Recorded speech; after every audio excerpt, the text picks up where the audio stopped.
کسی نے ایک سوال کیا، والدین کے انتقال کے بعد کیا اولاد قرآن پڑھ کر بخش سکتی ہے؟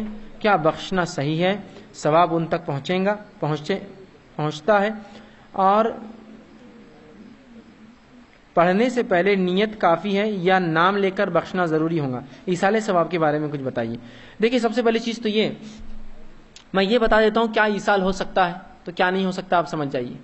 نبی اکرم صلی اللہ علیہ وسلم کے پاس ایک شخص ہے اور کہ اللہ کے رسول، میرے والد انتقال کر چکے ہیں، اب کیا چیزیں ہیں جو ان کو ملیں گی موت کے بعد بھی؟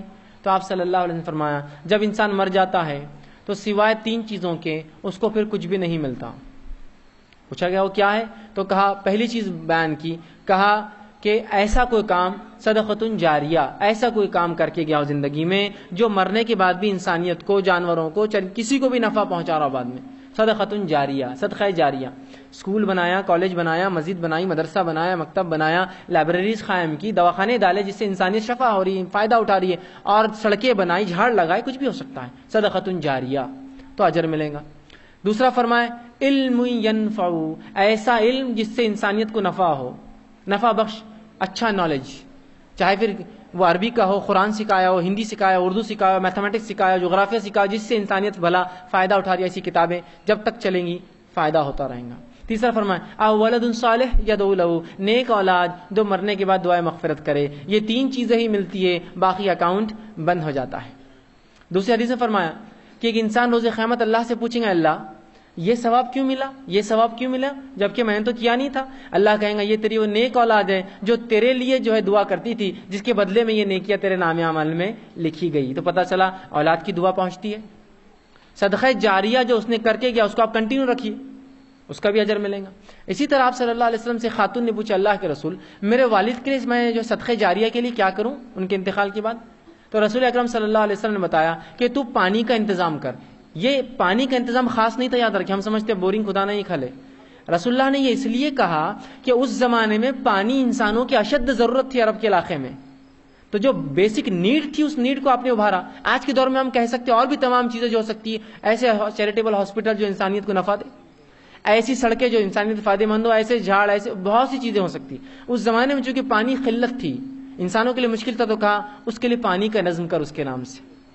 اسی طرح ماں عائشہ رضی اللہ عنہا کی جو روایت میں نے آپ کے سامنے جو رکھی تھی، جس میں آپ صلی اللہ علیہ وسلم نے فرمایا کہ اولاد بھی باپ کی کمائی سے ہے، تو اس حدیث پہ علماء استدلال کرتے اور کہتے ہیں چونکہ اولاد باپ کی کمائی ہے تو اولاد جو خرچ کرے اس کا اجر بھی باپ کو ملتا ہے ان کے نام سے۔ تو اس حدیث سے پتہ چلا پھر آپ کیا کر سکتے ہیں کہ آپ مالی خرچ کیجئے ان کے نام سے، ماں باپ کے لیے مال خرچ کیجئے تو یہ ملتا ہے۔ اسی طرح اور کیا چیزیں جو میت کو ملتی ہے مرنے کے بعد جو مختلف اور روایتوں میں آتی، وہ یہ ہے کہ اس کی اگر حج کا یا عمرے کی نیت ہو تو اس کے لیے حج اور عمرہ کرے، اس کا ملتا ہے۔ اسی طرح اگر اسے کوئی فرض روزے یا کوئی نظر کے روزے باقی ہو جو انتقال سے پہلے نظر کی ہو اور نہ رکھ سکا ہو، تو وہ روزے بھی انسان اس کا ولی مکمل کر سکتا ہے، اس کا اجر بھی اس کو ملے گا، اس کے نام سے دیے گئی رقم یہ اس کو ملتا ہے، باقی تمام چیزوں کے راستے بند ہو جاتے ہیں۔ لہٰذا یہاں نماز کا تذکرہ بھی نہیں ہے، یہاں قرآن کا بھی نہیں ہے، تو قرآن پڑھ کر بخشنے کا ثواب بھی نہیں ملتا، نماز پڑھ کے بخشنے کا ثواب بھی نہیں ملتا، اس لیے کہ کچھ بدنی عبادت ایسی ہے جو اس کو کرنا لازم ہے، اور کچھ بدنی عبادت ایسی ہے جو ہم بھی کر دے تو معاملہ پہنچ جاتا ہے، جس میں سے حج کا کرنا، عمرے کا کرنا یہ ہو سکتا ہے اور اس کے لیے خرچ کرنا، لیکن باقی دیگر عبادتیں بدنی، ایسا نماز پڑھ لی تو کیا اس کی نماز پوری ہو جائیں گی؟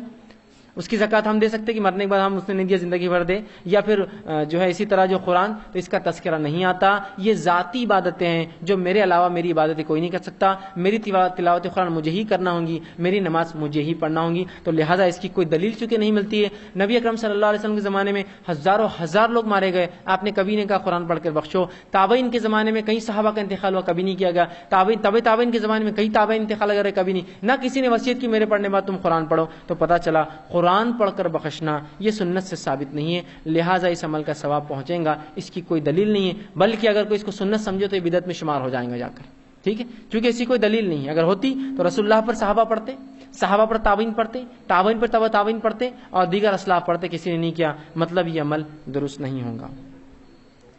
جی، وعلیکم السلام۔